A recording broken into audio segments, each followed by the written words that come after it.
পহেলা জুলাই গুলশানের Holey Artisan রেস্তোরাঁয় জঙ্গি হামলার পর থেকেই মোস্ট ওয়ান্টেড ছিল জেএমবির অপারেশন কমান্ডার নুরুল ইসলাম মারজান।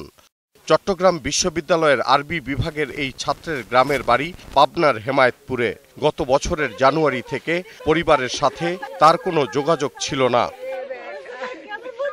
গত বছরের 11 সেপ্টেম্বর রাজধানীর আজিমপুরে জঙ্গি আস্তানায় পুলিশের অভিযানে স্ত্রী আফরিন প্রিয়তি গ্রেপ্তার হলেও মারজান ছিল ধরাছোঁয়ার বাইরে।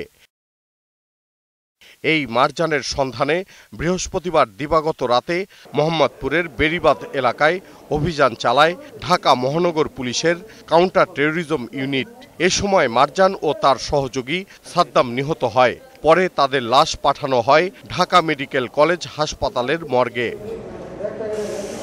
শুক্রবার সকালে মারজান ও সাদ্দাম নিহত হওয়ার ঘটনা নিয়ে কথা বলেন স্বরাষ্ট্রমন্ত্রী। নুরুল ইসলাম মারজান অনেক আগের থেকে আমাদের তালিকায় ছিল।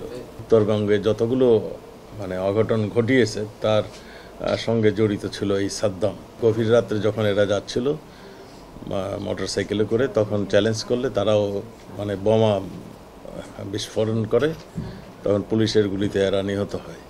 মারজান এবং সাদ্দাম এই দুইজনের নিহত হওয়ার পরে এরা অনেকটাই নিষ্ক্রিয় হবে বলে আমরা বিশ্বাস করি।